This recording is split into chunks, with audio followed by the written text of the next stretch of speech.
The Firmissime Empire was once a global hegemon. Its unsurpassed technology and unique industrialization afforded it power far beyond what its population warranted. Its infrastructure, colonies, and diplomacy gave it an ability to project power far beyond its borders, and it seemed inevitable that a peaceful and prosperous world would be built under its control. Not 2 weeks later, the Firmissime Empire was dissolved, its power was gone, and the Firmissime capital lay in ruins. So what happened? With some luck, this will be educational, and maybe even a bit entertaining.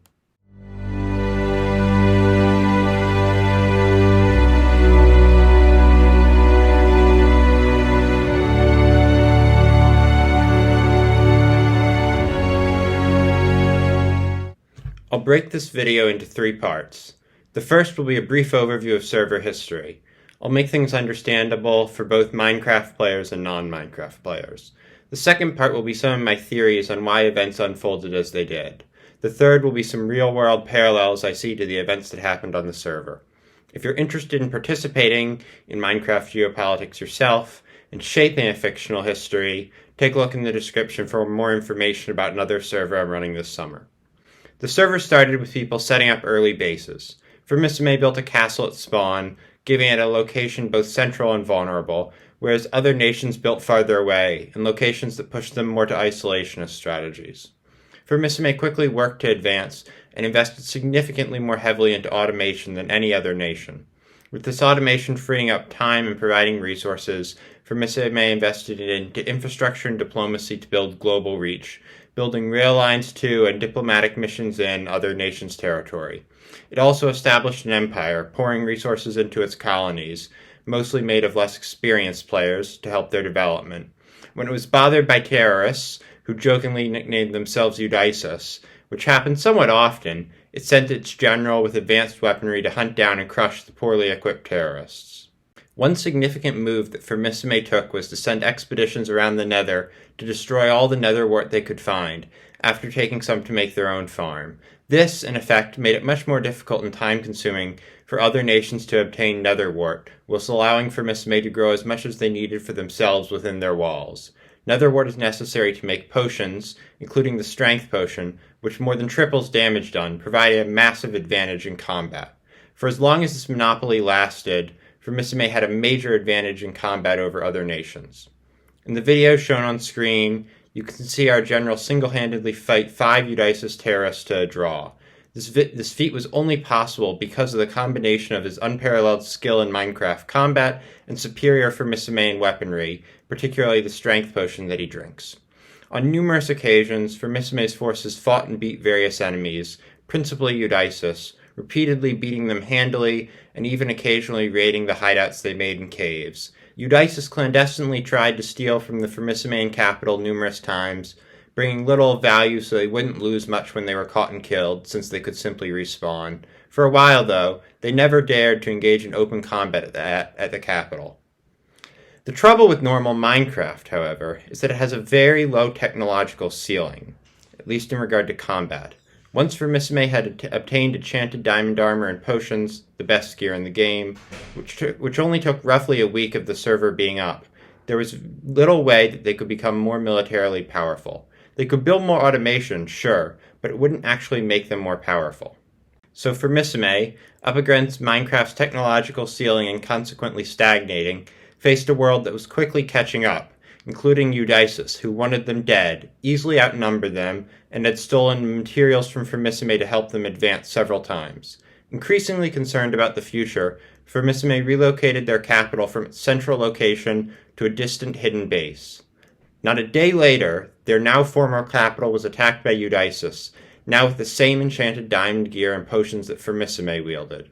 Outnumbered and with their technological edge gone, Firmissime had no choice but to abandon the base, retreating to their new, hidden capital. Projecting power from that more distant capital was much harder.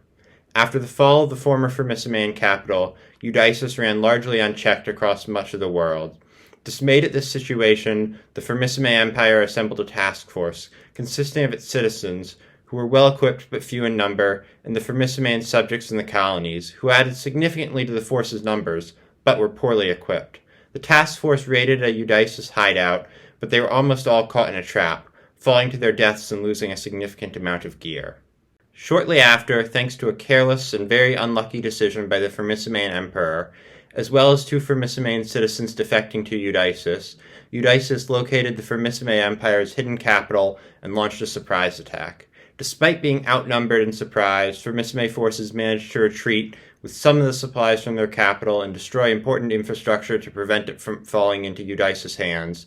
But, for the second time, they could not stop Eudysis taking over. With the last scraps of Firmicimane hegemony gone, and with the fall of their new capital, their colonies declared independence, further cementing their fall. The server ended a few days thereafter. A once mighty empire lay in ruins, with the world order that had once seemed inevitable overturned in less than 2 weeks. So why did this happen? How did a nation go from world hegemony to ruin so quickly? The answer that might come to mind is a series of small-scale, single-event decisions and actions, that each event was caused by individual decisions. As this argument goes, the hidden capital fell because people chose to defect to Eudysis and inform them of the capital's location, and because those untrustworthy citizens were allowed to know where the capital was. The counterattack failed because of a clever trap. The argument for this theory is obvious. It's just a matter of linking events to their seeming causes. Tactics, after all, win or lose battles. But there's another theory, and one that I find more compelling.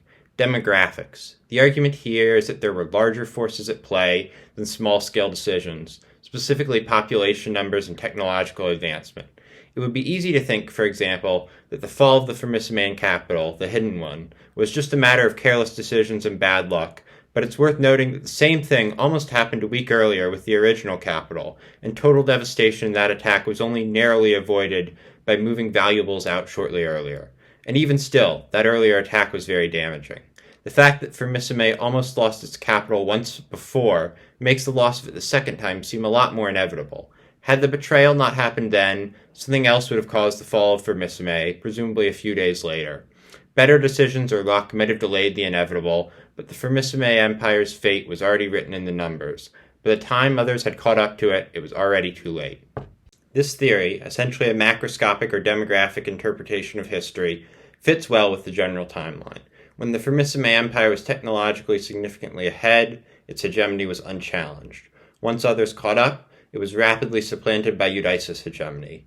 No individual battle really caused the ultimate course of history. The real-world parallels here to the stagnation of America and the West more broadly, and the rise of China, are stark. Instead of a technological ceiling in a video game, America has already industrialized, and gone are the days of rapid technological and economic growth. China, by comparison, is catching up fast and outnumbers America 4-1. The slowed growth in industrialized countries has a very similar effect to the technological ceiling in Minecraft. It allows others to easily catch up. When there's a large technological discrepancy, a country with a smaller population can have power over a larger one. But when others catch up with that technological discrepancy shrinks, whatever country has a greater population ends up in power. That's what happened on the server, and it's what appears to be happening now with America and China. As if this parallel weren't stark enough already, much of Eudysis' technology came from items that their clandestine operations stole from Firmicimane. If all of this interests you, I encourage you to join the server I'm hosting this summer. It's set up to create geopolitical dynamics, this time with a higher technological ceiling and several other improvements. If interested in joining or learning more, join our Discord, to which I've linked in the description. The server will start on May 6th, but likely run throughout the summer, and it's fine if you join late. Here's your chance to both experience and make a fictional history. What do you think of my analysis? Whether you agree, disagree, or just have a question, I encourage you to leave a comment below. If there's interest, I may make a video on what Firmicimane could have done differently, focusing both upon strategies on the server and for real-world countries in similar situations. And with that, I hope to see you on the server this summer.